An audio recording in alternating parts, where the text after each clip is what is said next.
Hey YouTube. Today I needed to get some bonsai soil and I was out of pine bark mulch, and I found they're having a sale, so I got a bunch of the pine bark, and I also found a discounted plant which I decided to buy. I can't really pass up a discount very easily, like most people I guess. So let me show you my haul inside the truck here. Alright, this is a discounted juniper. This is a mountain juniper. You can see here, this is why it was discounted, because it had some broken stems that were coming apart. It does have a lot of these bright tips are growing buds. In the interior, it does have some dieback, just like most conifers do, especially junipers.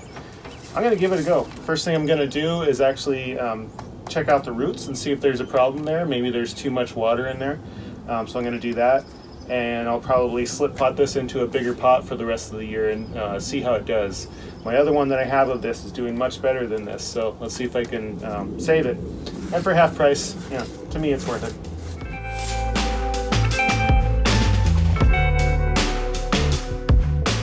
The other thing I got was that mulch. Pine bark mulch. This stuff is a decent size for bonsai.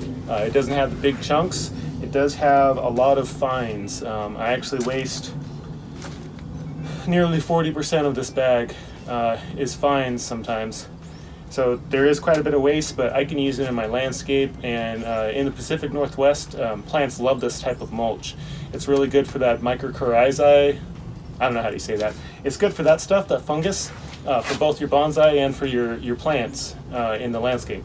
So this stuff, it's been one of my favorite finds around here, because in the Pacific Northwest where I am, we have a lot of western red cedar mulch, and that has a different consistency. It's a lot more wood chips I've seen. The wood chips don't work as well as the bark of the tree I found for my bonsai. So pine bark mulch is imported from another part of the country. This one says it's actually from Longview, but I'm not sure where they get their tree bark from, because we don't have a lot of pines in this part of the state. So this side of the Cascades, we have a lot more cedar and Doug fir and things like that.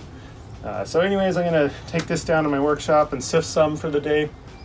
I'll show you roughly how much goes to waste for the landscape, roughly how much is bonsai soil mixture, and then I also have a few larger chunks that I use from this for plants that like that large chunk style. And when I say large chunk, I'm talking about the tip of a finger. It's not very big, this stuff. So really good for bonsai. Let's get at it.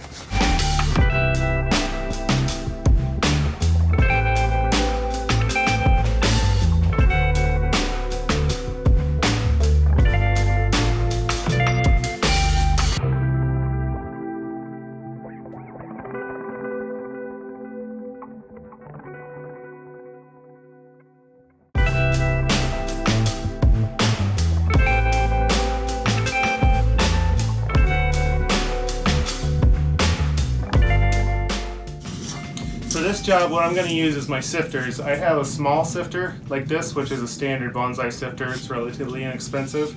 And the screens I'm going to start with are the thicker of the material can pass through, can get caught in this, and I'll keep that in a separate container, which will leave me the fines and the stuff I want to save for bonsai. This will sift out the fines, and I'll just save the medium particles from this material in some buckets. Some 5-gallon buckets.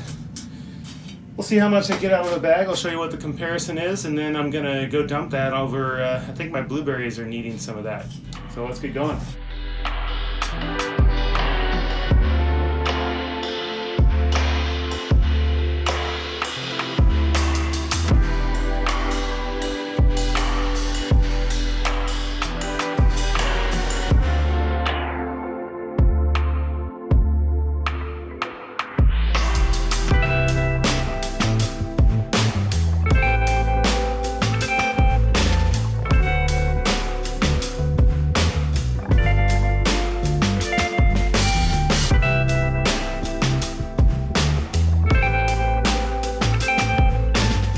So this is what one 2 cubic foot bag got me. I have all 5 gallon buckets here.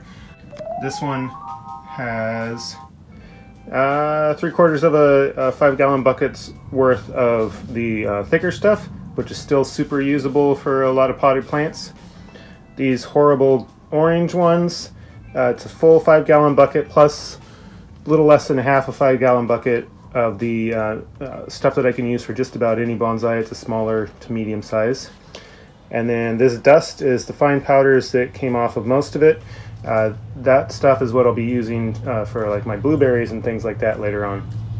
No, I will still go and sift the medium stuff again right before I put it in a pot. So I'll make a mix up with the aggregate and things that I'll add to that. And then I'll sift all the dust out of that, because this bag was just a little bit wet still, so I'll be sifting some of that dust out also.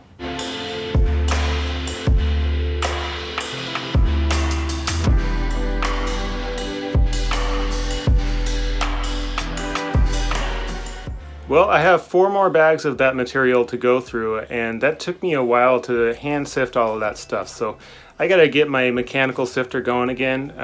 At one point I had it built into my little work area here, and it was just losing a lot of the dust everywhere, especially when it was a little drier and I tried to work with it. It just, it wasn't fun. I would be really bad, dusty, coughing, not good. So I gotta work on updating my mechanical sifter so it works a little bit better. I'll maybe show you that in another later video, but for now I'm done. Sifted me some dirt. Got a bunch more dirt to go through, sorry, bark to go through.